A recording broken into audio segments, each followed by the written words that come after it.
오늘은 간단하게 민수기의 그 뒷부분에 있는 내용들이 뭔가 살펴보는데 어, 민수기의 그 중간 부분에 나오는 내용인데 여기 보면은 그 민수기에 반복되는 반역의 패턴이 나옵니다. 어, 그 환경이 좀 어려움이 왔을 때 이스라엘 백성들은 바로 쉽게 원망합니다. 그리고 지도자를 심하게 비판하게 되고요. 이것은 나중에 하나님에 대한 반역으로 이어지게 됩니다. 이런 패턴이 계속 반복이 됩니다. 어려운 환경, 광야에서 어려운 환경이 오면은 바로 원망, 불평을 하고요. 그 지도자를 비판하고, 그리고 하나님을 반역합니다. 오늘날 신앙생활하는 패턴도 비슷하죠. 개인의 환경이 어려워지면 곧바로 원망을 하고, 지도자를 비판하고, 하나님을 반역하고, 이런 일이 많죠. 인간의 모습은 참 예나 지금이나 비슷한 것 같습니다. 이렇게 민수기는 아, 이스라엘 백성들의 이런 불신앙이 반복되는 패턴들을 보여주고 있습니다. 자, 이제 우리 민수기를 실제 읽어가도록 할까요?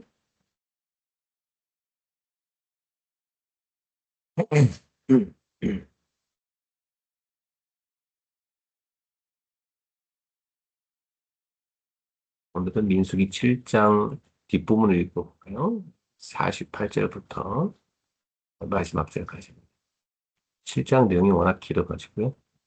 지난주에 좀 반 읽었고, 오늘은 그 반을 더 하겠습니다. 7장 48절부터 있습니다. 음.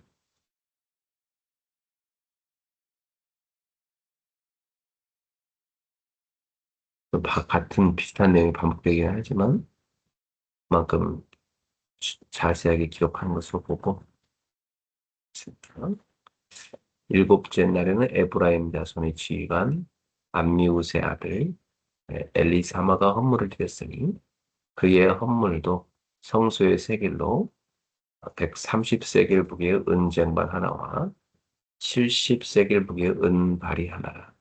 이 두 그릇에는 소재물도 기름 섞은 고운 가루를 채웠고 또 10세겔 무게의 금그릇 하나라.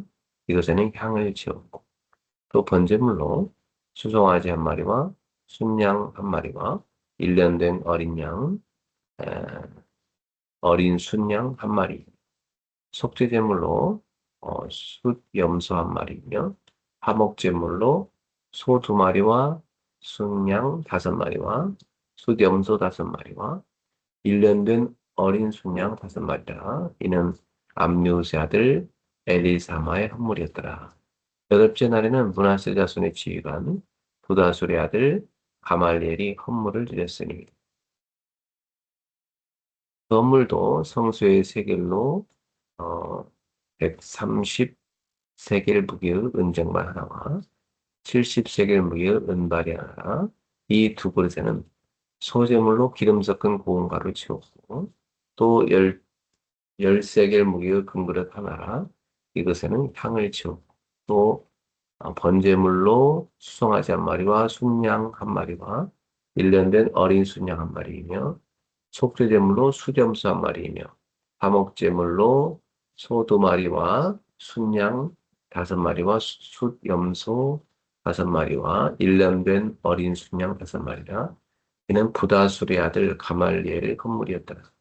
아홉째 날에는 베냐민 자손의 지휘관 기드온이 아들 아비단의 헌물을 드렸으니 그 헌물도 성소 세겔로 130세겔 무게의 은쟁반 하나와 70세겔 무게의 은발이 하나라. 이 두 그릇에는 소재물로 기름 섞은 고운 가루를 채웠고 또 13개를 무게의 큰 그릇 하나라 이것에는 향을 채웠고 또 번제물로 수송아지 한 마리와 순양 한 마리와 일년된 어린 순양 한 마리이며 속죄제물로 수점소 한 마리이며 화목제물로 소 두 마리와 순양 다섯 마리와 수염소 다섯 마리와 일년된 어린 순양 다섯 마리라. 이는 기드온이의 아들 아비단의 헌물이었더라. 열째 날에는 단 자손의 지휘관 아히에셀이 헌물을 드렸으니 그 헌물도 성소 세겔로 130세겔 무게의 은쟁발 하나와 70세겔 무게의 은발이 하나라. 이는 이 두 그릇에는 소재물로 기름 섞은 고운 가루를 채웠고 또 10세겔 무게의 금그릇 하나라. 이것에는 향을 채웠고 또 번제물로 수송아지 한 마리와 순양 한 마리와 일년된 어린 순양 한 마리이며 속죄제물로 수염소 한 마리이며 화목제물로 소 두 마리와 순양 다섯 마리와 수염소 다섯 마리와 일년된 어린 순양 다섯 마리라. 이는 암미사띠 아들 아히에셀의 헌물이었더라. 11째 날에는 아셀 자손의 지휘관 오그란의 아들 바기엘이 헌물을 드렸으니 그의 헌물도 성소 세겔로 130세겔 무게의 은장만 하나와 70세겔 무게의 은발이 하나라. 이 두 그릇에는 소재물로 기름 섞은 고운 가루를 채웠고 그의 헌물도 성소 세겔로 130세겔 무게의 은쟁만 하나와 70세겔 무게의 은발이 하나라.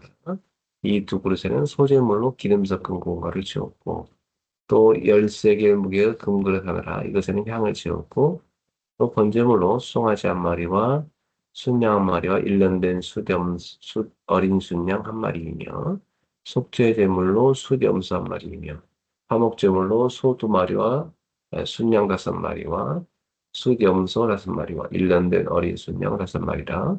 이는 오그란의 아들 바기엘의 헌물이었더라. 12째 날에는 납달리 자손의 지휘관 에난의 아들 아히라가 헌물을 드렸으니 그의 헌물도 성소 세겔로 130세겔 무게의 은쟁발 하나와 70세겔 무게의 은발이 하나라. 이 두 그릇에는 소재물로 기름 섞은 고가를 채우고 또 10세겔 무게의 금그릇 하나라. 이것에는 향을 채우고 또 번제물로 송아지 한 마리와 순양 한 마리와 일년된 어린 순양 한 마리이며 속죄제물로 수염소 한 마리이며 화목제물로 소 두 마리와 순양 다섯 마리와 수염소 다섯 마리와 일년된 어린 순양 다섯 마리라. 이는 에나니 아들 아히라의 헌물이었더라. 이는 곧 제단에 기름 바르던 날에 이스라엘 지휘관들이 드린 바 제단의 봉헌물이라. 은쟁반이 12이요, 은바리가 12이요, 금그릇이 12이니, 은쟁반은 각각 130세겔 무게요, 은바리는 각각 70세겔 무게라. 성소 세겔로 모든 기구의 은이 모두 2400세겔이요, 또 향을 채운 금그릇이 12이니, 성소 세겔로 각각 10세겔 무게라. 그 두 그릇의 금이 모두 120세겔이요. 또 번제물로 수송아지가 12마리요, 순양이 12마리요, 일년된 어린 순양이 12마리요, 그 소제물이 속죄제물로 수점소가 12마리이며, 화목제물로 수소가 24마리요, 순양이 60마리요, 수점소가 60마리요, 일년된 어린 순양이 60마리라. 이는 제단에 기름 바른 후에 드린 바 제단의 봉헌물이었더라. 모세가 회막에 들어가서 여호와께 말하려 할 때에 증거계 위 속죄소 위의 두 그룹 사이에서 자기에게 말씀하신 목소리를 들었으니 여호와께서 그에게 말씀하심이었더라. 네, 이 내용에 대한 주석을 잠깐 살펴보겠습니다. 여기는 이스라엘 지휘관들의 헌물과 제단 봉헌에 대한 내용이고요. 이 민수기 7장은 이스라엘 지휘관들이 장막을 세우고 기름을 바른 후 여호와께 헌물을 드리는 장면으로 시작합니다. 이 헌물은 덮개 있는 수레 6대와 소 12마리로 각 지파 지휘관들이 드린 것입니다. 하나님은 이 헌물을 레위인에게 주어서 회막 봉사에 사용하도록 명령하시고 각 지파 임무에 따라 수레와 소를 분배하죠. 자, 이 장의 핵심은 헌물과 제단 동원입니다. 지휘관들은 각자 헌물을 드리며 이는 하나님과의 관계에서 그들의 헌신과 충성을 보여줍니다. 헌물의 내용과 분배는 매우 구체적이고 상세하며 이는 하나님의 명령에 따른 것입니다. 오늘날 신자의 삶에 주는 적용은 헌신과 충성의 중요성입니다. 우리는 하나님께 우리의 모든 것을 드리며 그분의 명령에 따라 살아야 하죠. 또한 이 장은 공동체의 중요성을 강조합니다. 지휘관들은 각자의 지파를 대표하며 헌물을 드리며 이는 공동체로서의 책임과 헌신을 보여줍니다. 오늘 이 장을 통해서 하나님과의 관계에서 헌신과 충성의 중요성을 깨닫고 공동체로서의 책임을 기억해야 합니다. 또한 우리는 우리의 삶에서 하나님의 명령에 따라 그분의 영광을 위해서 헌신해야 합니다. 자, 우리 좀 긴 내용이었지만 여기까지 그 민수기 7장을 마치겠습니다. 이제 우리 오늘의 묵상을 보도록 할까요? 오늘의 말씀 묵상은 70인 제자 훈련 메시지입니다. 70인 제자 훈련 주일날 들었던 메시지인데 다시 한번 우리 보겠습니다.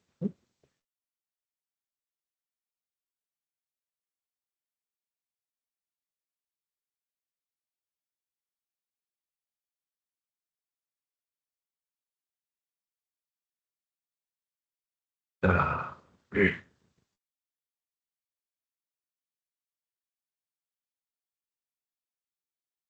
70인 제자 훈련의 제목은 말씀 사역의 자세입니다. 말씀 사역자의 자세입니다. 우리 이제 70인 제자 훈련을 집중적으로 이 말씀 사역자에 대해서 나눕니다. 말씀 사역자는 어떤 자세를 가져야 될 것인가? 디모데후서 2장 1절에서 10절입니다. 너희가 많은 증인 앞에서 내게 들은 바를 충성된 사람들에게 부탁하라. 그들이 또 다른 사람들을 가르칠 수 있습니다. 그래서 바울이 디모데에게 말하는데 많은 증인 앞에서 내게 들은 바를 충성된 사람들에게 부탁하라. 또 그들이 또 다른 사람들을 가르칠 수 있을 것이다. 바울에게서 디모데 그리고 충성된 사람들이죠. 또 다른 사람. 이렇게 내 아들아 시작해서 제자의 사대를 보여주고 있죠. 네. 디모데후서는 사도 바울이 순교를 앞두고 영적 아들 디모데에게 남긴 마지막 편지입니다. 그는 교회를 크게 만드는 방법이나 사역의 기술을 말하지 않았습니다. 오직 복음이 다음 세대까지 이어지도록 말씀 사역자의 자세를 가르쳤죠. 바울은 네 세대의 제자 운동을 보여주고 있는데요. 바울에게서 뒤로 3대까지 들어갑니다. 디모데, 그리고 디모데에게서 충성된 사람들, 그리고 또 다른 사람들에게 이렇게 해서 바울이 1대면 2대, 3대, 4대, 제자 운동의 4대죠.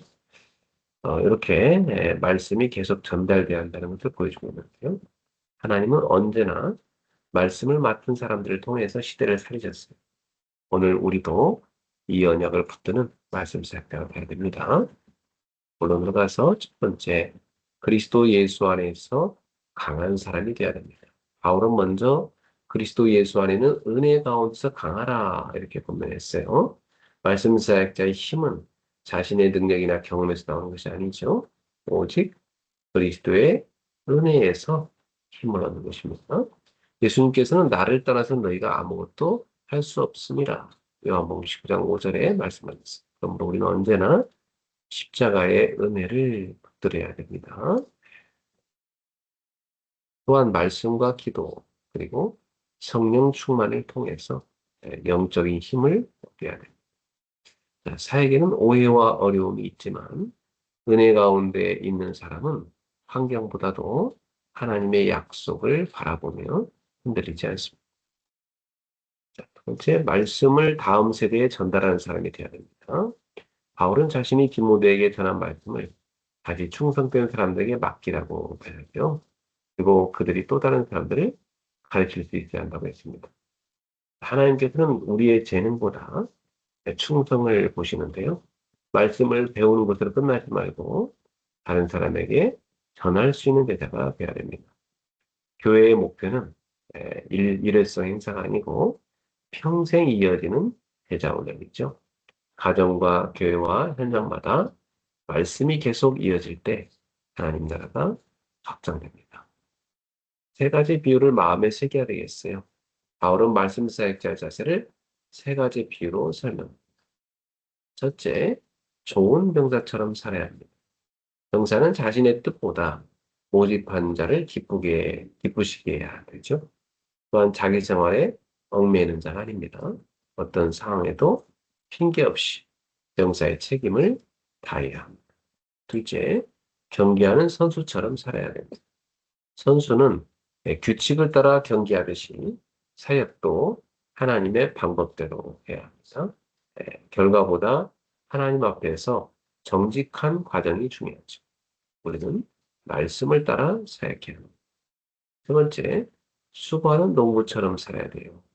농부는 먼저 곡식을 받죠.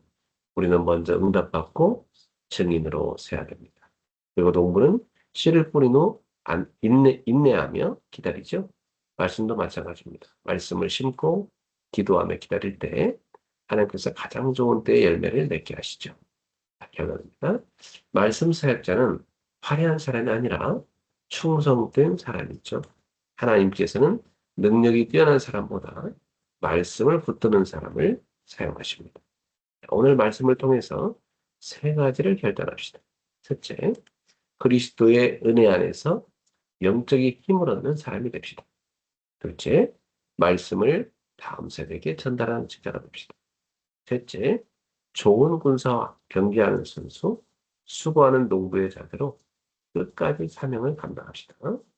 70인제자의 사명은 말씀을 배우는 데서 끝나지 않습니다. 하나님께 받은 복음을 충성되게 다음 사람에게 전달하여 시대를 살리는 거죠. 오늘도 하나님께서 우리를 말씀을 붙들고 말씀 전하는 참된 말씀 사역자로 사용하시기를 소원합니다. 다 기도하겠습니다. 사랑의 하나님 아버지, 오늘 주신 말씀을 감사합니다. 우리 자신의 힘이 아니라 그리스도 예수 안에 있는 은혜로 강한 말씀 사역자가 되게 하옵소서. 날마다